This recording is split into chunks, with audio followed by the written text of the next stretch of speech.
اعوذ باللہ من الشیطان الرجیم بسم اللہ الرحمن الرحیم۔ السلام علیکم ورحمۃ اللہ وبرکاتہ۔ طالب علم ساتھیو، اس سے پہلے والی ویڈیو میں ہم نے پارہ نمبر 3 سورہ آل عمران کی آیت نمبر 27 کے بارے میں پڑھا۔ اس ویڈیو میں ہم پارہ نمبر 3 سورہ آل عمران کی آیت نمبر 28، 29 اور 30 کا ترجمہ، تفسیر، عربی، شان نزول کے بارے میں پڑھیں گے اور قرآن کی روشنی میں اہم دینی مسائل بھی سیکھیں گے۔ لنک میں نے اس ویڈیو کے ڈسکرپشن میں شیئر کر دیا ہے۔ فرمانے علی شان ہے کہ علم حاصل کرنا ہر مسلمان مرد عورت پر فرض ہے۔ اے اللہ ہمارے علم میں اضافہ فرما، آمین۔ سورہ آل عمران آیت نمبر 28۔ لا يتخذ المؤمنون الكافرين أولياء من دون المؤمنين ومن يفعل ذلك فليس من الله في شيء إلا أن تتقوا منهم تقات يحذركم الله نفسه وإلى الله المصير۔ ترجمہ: مسلمان کافروں کو اپنا دوست نہ بنا لیں مسلمانوں کے سوا، اور جو ایسا کرے گا اسے اللہ سے کچھ علاقہ نہ رہا مگر یہ کہ تم ان سے کچھ ڈرو، اور اللہ تمہیں اپنے غضب سے ڈراتا ہے اور اللہ ہی کی طرف پھرنا ہے۔ آیت نمبر 29۔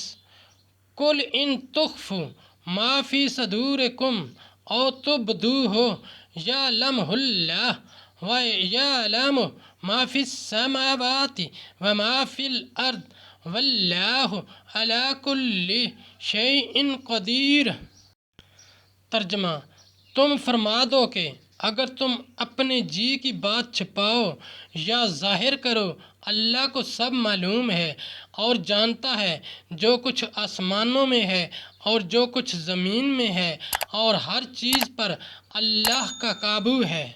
آیت نمبر 30۔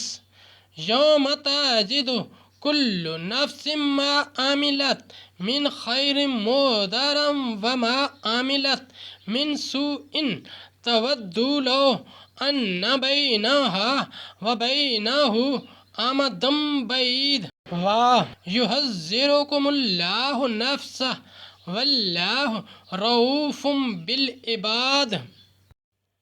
ترجمہ: جس دن ہر جان نے جو بھلا کام کیا حاضر پائے گی اور جو برا کام کیا امید کرے گی کاش مجھ میں اور اس میں دور کا فاصلہ ہوتا، اور اللہ تمہیں اپنے عذاب سے ڈراتا ہے اور اللہ بندوں پر مہربان ہے۔ شان نزول اور تفسیر۔ حضرت عبادہ ابن صامت نے جنگ احزاب کے دن سید عالم صلی اللہ علیہ وآلہ وسلم سے عرض کیا کہ میرے ساتھ 500 یہودی ہیں جو میرے حلیف ہیں، میری رائے ہے کہ میں دشمن کے مقابل ان سے مدد حاصل کروں۔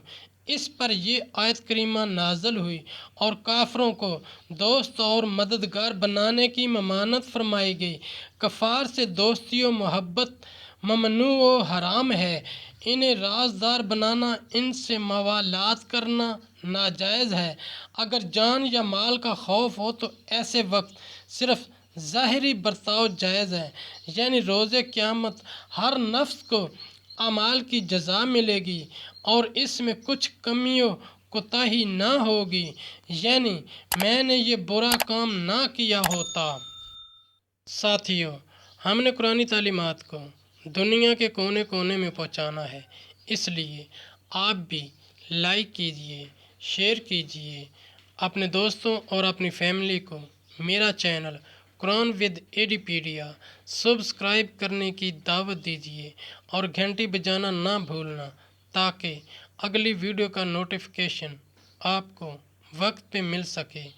اللہ کریم ہم سب کی نیک اور جائز حاجات پوری فرمائے، آمین یا رب العالمین۔